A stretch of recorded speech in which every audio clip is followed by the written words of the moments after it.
The death toll in the apartment building collapse in Florida has climbed to 4, but over 150 people still remain missing. The mayor of Miami-Dade County has said that 120 people have been accounted for, yet nearly 160 people still remain missing despite frantic rescue efforts. Unfortunately, this has been a tragic night. We do have 120 people now accounted for, which is very, very good news. But our unaccounted for number has gone up to 159. In addition, we can tragically report the death count is now 4. I want to be very clear about the numbers. They're very fluid. We'll continue to update you as we have them, but we have confirmed 4 deaths. Rescue teams are working on a war footing to rescue the victims. Dramatic visuals of the tragedy are being seen across the world.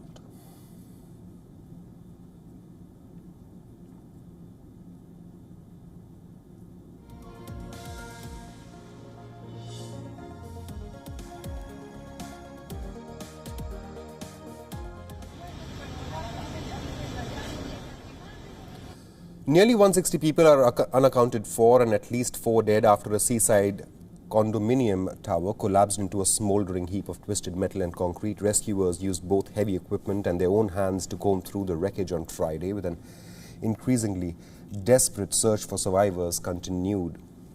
Scores of firefighters in Surfside, just north of Miami, toiled to locate and reach anyone still alive in the remains of the 12-story building. Hopes rested on how quickly crews using dogs and microphones could complete their grim yet delicate task.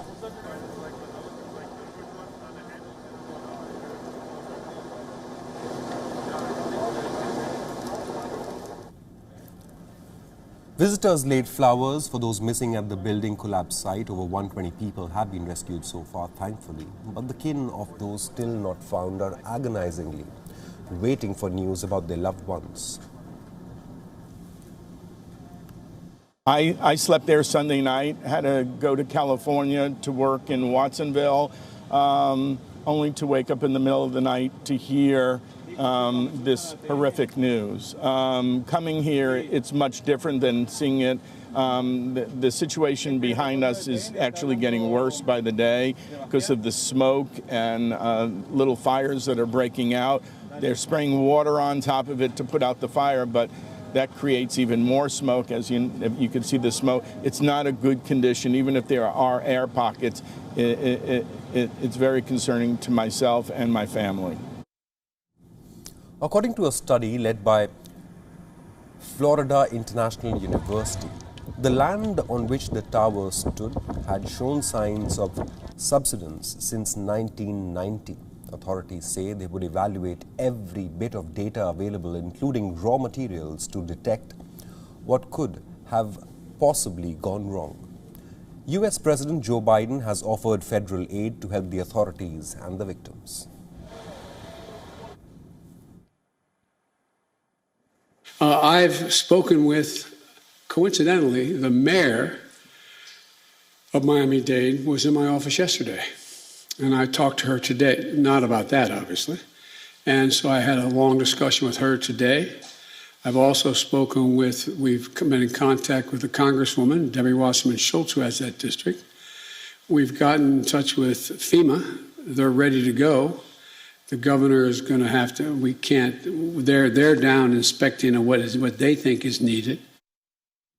Apart from canines and drones, the rescue personnel have now deployed heavy equipment to rummage through the debris and rescue the trapped people and bring them back to safety. Authorities said that the rescue operations are taking time since there is a risk of the rubble collapsing further.